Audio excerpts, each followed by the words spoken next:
Baby corn 65 பார்க்கலாம். ஒரு பாத்திரத்தில் தண்ணி வச்சுக்கோங்க.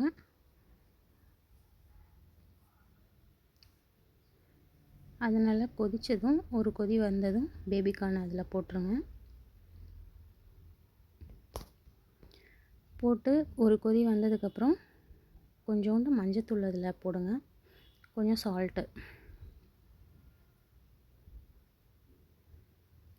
போட்டு ஆஃப் பண்ணிடுங்க. அடுப்பை ஆஃப் பண்ணிவிட்டு ஒரு பிளேட்டுக்கு மாற்றிடுங்க.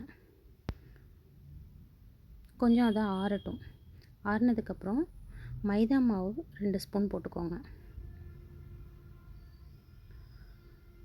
அரிசி மாவு 1 ஸ்பூன்.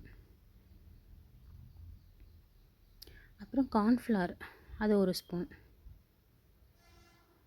சால்ட்டு, இஞ்சி பூண்டு, கரம் மசாலா, மிளகாத்தூள், காஷ்மீரி சில்லியாக இருந்தால் நல்லாயிருக்கும், அதை ஆட் பண்ணிக்கோங்க.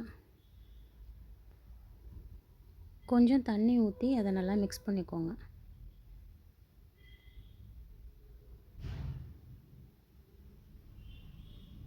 அப்புறம் அந்த பேபிகார்ன்லாம் எடுத்து இதில் மாற்றி நல்லா பெசறிடுங்க. ஒரு 5 மினிட்ஸ் ஊறட்டும். அப்புறம் கொஞ்சம் லெமன் ஆட் பண்ணிக்கோங்க. அதில் லெமன் ஆட் பண்ணி ஒரு 5 மினிட்ஸ் ஊற வச்சுருங்க. அப்புறம் இப்போ ஒரு பேனில் ஆயில் போட்டுக்கோங்க.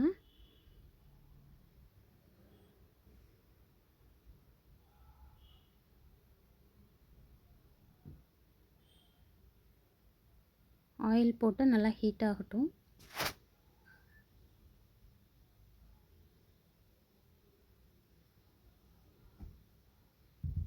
அப்புறம் அந்த பேபிகார்ன்லாம் எடுத்து எண்ணெயில் போட்டுருங்க.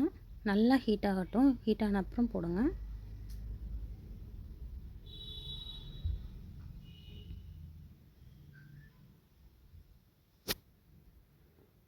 அது நல்லா ஃப்ரை ஆகட்டும்.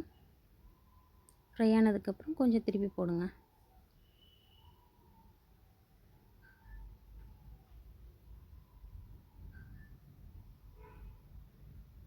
நல்லா கிறிஸ்பியாக இருக்கும். இது ரொம்ப நல்லாயிருக்கும். ட்ரை பண்ணி பாருங்கள். நல்லா திருப்பி போட்டு வெந்ததுக்கப்புறம் நல்லா வேக விடுங்க கிறிஸ்பியாக.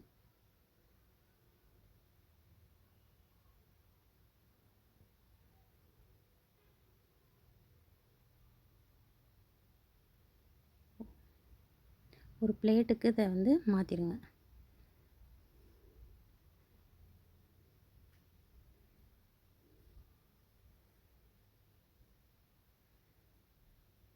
கொஞ்சோண்டு இதில் கருவேப்பிலை ஆட் பண்ணி அதையும் போட்டுக்கலாம். ரொம்பவே நல்லாயிருக்கும்.